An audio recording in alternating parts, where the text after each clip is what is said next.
11, 15, 21 എന്നീ സംഖ്യകൾ കൊണ്ട് ഹരിക്കുമ്പോൾ ക്രമത്തിൽ 9, 13, 19 എന്നിവ ശിഷ്ടമായി വരുന്ന ഏറ്റവും ചെറിയ സംഖ്യ കാണുക. നമുക്ക് സംഖ്യയാണ് കാണേണ്ടത്. എന്താ പ്രത്യേകത? ഈ സംഖ്യയെ, ഏതൊരു സംഖ്യ, ആ സംഖ്യയെ 11 കൊണ്ട് ഹരിച്ചാൽ 9 ശിഷ്ടം വരും. ആ സംഖ്യയെ 15 കൊണ്ട് ഹരിച്ചാൽ ശിഷ്ടം 13 വരും. ആ സംഖ്യയെ 21 കൊണ്ട് ഹരിച്ചാലോ ശിഷ്ടം 19 വരും. അങ്ങനെ വരുന്ന ഏറ്റവും ചെറിയ സംഖ്യ, ആദ്യം വരുന്ന സംഖ്യ, അത് കാണണം. അപ്പോൾ ഇങ്ങനൊരു കണക്ക് വന്നാൽ, അതായത് ആദ്യം കുറച്ച് സംഖ്യകൾ തരും, അത്ര തന്നെ ശിഷ്ടങ്ങളും ഇവിടെ തരും. ഇവിടെ 3 സംഖ്യ 3 ശിഷ്ടം, 4 സംഖ്യയാണ് 4 ശിഷ്ടം തരുമ്പോൾ നമ്മൾ ആ ഉത്തരം കാണാൻ നമ്മൾ ചെയ്യേണ്ടത്, ഈ നമുക്ക് തരുന്ന സംഖ്യകൾ, ശിഷ്ടങ്ങളല്ല, തന്ന സംഖ്യകളുടെ LCM കാണുക, ലസാഗു. അപ്പോൾ 11, 15, 21 ഇതിൻ്റെ LCM കാണണം.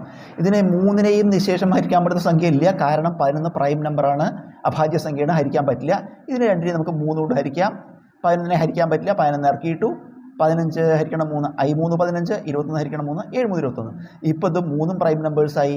ഇതിനെ 3നെയും അല്ലെങ്കിൽ ഏതെങ്കിലും 2 എടുത്താലും 1 കൊണ്ട് ഹരിക്കാൻ പറ്റില്ല, ഏത് സംഖ്യ കൊണ്ടും. അപ്പോൾ LCM കാണാൻ ഇതെല്ലാം കൂടി ഗുണിക്കുക. 3 × 11 33 അല്ലേ, 3 × 11 33 × 5 × 7 35. ഇത് ഗുണിക്കുക. 5 × 33 165, 3 × 33 99 കൂട്ടുക. 5 9 6 15, ശിഷ്ടം 1 1 9 10 11. നമുക്ക് 1155 എന്ന് കിട്ടി. ഇതല്ല ഉത്തരം കേട്ടോ. ഇനി നമ്മളൊരു കാര്യം നോക്കണം. ഈ സംഖ്യകളും ഈ ശിഷ്ടങ്ങളും എടുത്തിട്ട് ക്രമത്തിലൊന്ന് കുറച്ച് നോക്കുക. ഓരോ സംഖ്യകളും ഓരോ ശിഷ്ടങ്ങളും ക്രമത്തിൽ. ആദ്യത്തെ സംഖ്യ 11, അപ്പോഴത്തെ ശിഷ്ടം 9. 11 9 കുറച്ച് നോക്കൂ, നമുക്ക് 2 കിട്ടും. അടുത്ത സംഖ്യ 15, ശിഷ്ടം 13. 15 13 കുറച്ച് നോക്കൂ, ഉത്തരം 2 വരുന്നുണ്ട്. അവസാനത്തെ സംഖ്യ 21, ശിഷ്ടം 19, കുറയ്ക്കൂ. 21 കുറയ്ക്കണം 19, 2. എന്താ പ്രത്യേകത?